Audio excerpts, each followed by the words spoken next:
Okay, so I don't have a hat, but I do have some glasses. So Oh, I just put Ray J don't wear glasses, but Ray J probably would wear glasses. So I needed a hat so I could like put it like every direction when we was doing, because Ray J is the hat man, and he be having all the hats, be twisting his hat.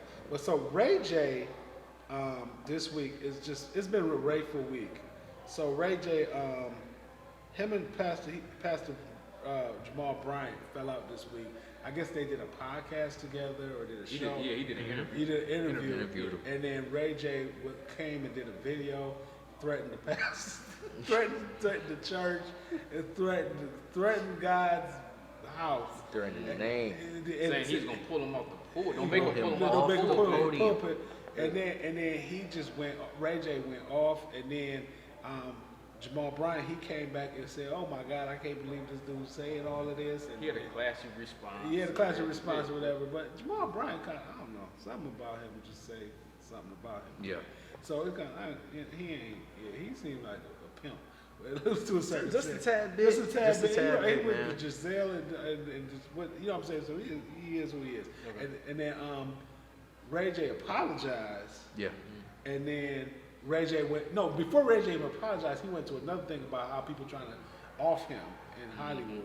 Yeah. And like saw talk that. all this stuff. And then Ray J started talking about how like a lot of people getting paid off for Diddy, for being didified for the diddler, because Diddy done diddled people and they paying off the victims. He went into all that, and then Ray J came back and then he apologized. And this like it's just been a Ray J of a week. Yeah. Ray J, I think Ray J going through a midlife crisis. Like Ray J looking like your age, but and Ray J my age, which is crazy. Cause Ray J, and he's so immature. Like Yeah, Ray J very. is so childish, so immature, and it's like he has children. Like he need to.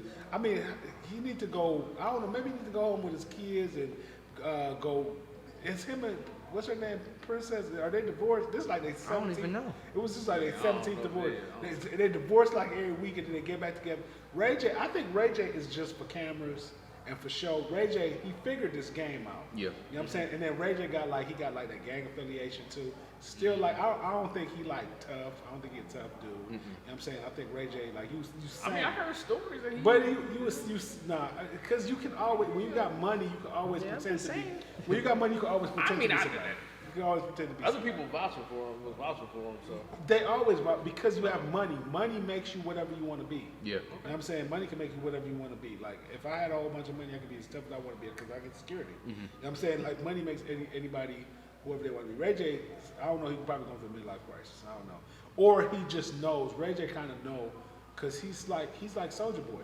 They know that these things, it brings in It's a money. good one. Yeah. It It's a brings good in money. It's trendy. Yeah. And once somebody click on whatever you're doing, Yeah. that's money Yeah. because it's views. Yeah. Once you get views bring in money. Ray J know how to play that game, and and sometimes they work. So we don't.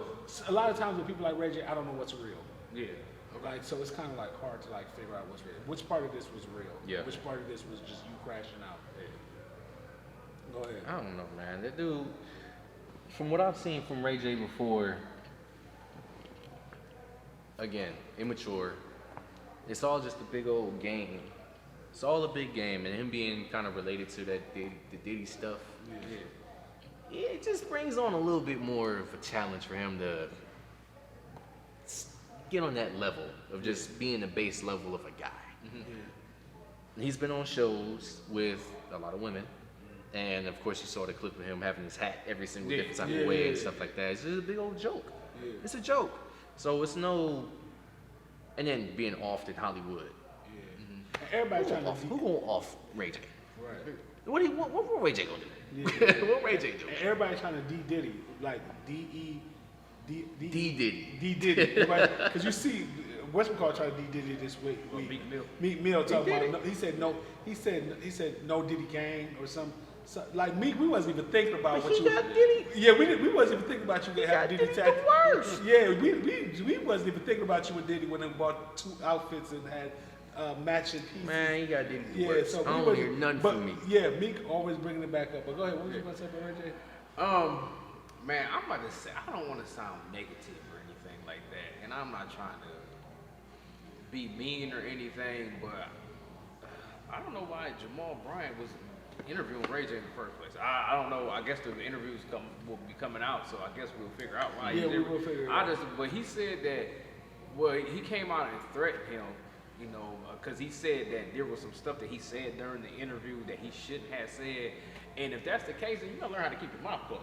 Whatever, you know what I'm saying? So, I don't know if he's dealing with something, spiritual, because I know his parents was in the church. He grew up in the church, so they probably, after he made them comments about the pastor, he probably had to talk with his parents. His parents probably had to talk with him and like, man, dude, that's not right. Yeah. And you come from this, you know better than this or whatever. So, then he apologized. Then he's saying people was trying to off him, and he was saying that he could have said some stuff in the interview that might legally hurt him or whatever. So I don't know what's going on with the whole situation. I don't know if he's dealing with something like he's dealing with something in his life, if it's something spiritual, if it's for clicks and views, which I hope is not. I hope. Well, in today's society and day and age, is not crazy. People use the church, but I hope you're not using the church. I think clicks and views. I think everything is too wrapped up together now. The church is wrapped up with the state, wrapped up to the government, wrapped up. Look, T.D. Jakes wrapped up with Puffy mess. Yep. You know what I'm saying? That's the church wrapped up with the. Then all these preachers, when Trump went in office, the first time it was a preacher from Cleveland. I can't remember his name. He in Cleveland Heights, running around with Trump. There's a difference between church and state, right? Church and government. And now you don't pay taxes. Go sit down somewhere, church. Right. You know what I'm saying? So it's kind of like when you mix in all of that, there's no purity to it anymore, and you get and it's all intertwined with each other. When I'm watching, what's her name, Shani O'Neal, her husband, husband on the pulpit talking about don't give money to poor people, because once you give it to the poor, you don't benefit from that. You don't get anything from that. Read your Bible. That's I always talk about read your Bible. He said you don't benefit from that. You only benefit from paying your tithes. Nothing comes back to you from giving to the poor. So when somebody's in need, don't give anything to somebody. Sometimes it ain't even got to be money. You just give your time to a person. So it's just like, so you trying to scare tactic these people into giving money to the church.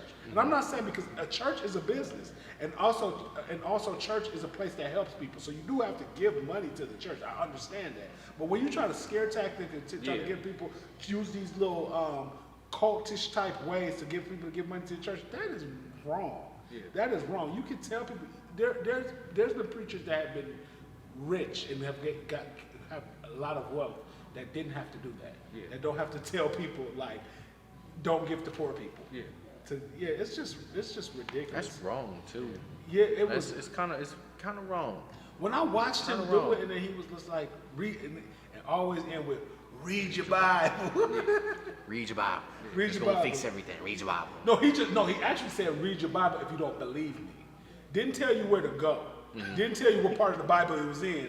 Just read your Bible. So I'm gonna read this whole thick book to find where it said don't give money to poor people. About. So find where it said don't give money. And so Jamal Bryant, he always been kind of sketchy to me anyway. But I know people, when you talk about preachers on online, people start coming at you. But it's funny, man. How y'all feel? Remember, like, share, and subscribe, and comment on this. If anybody got anything they want to say about Ray J and Ray J's week, Pastor Jamal Bryant, or anything, make sure you make a comment underneath. Like, share, subscribe, and we're on until next time. Ray J had one wish. Yeah.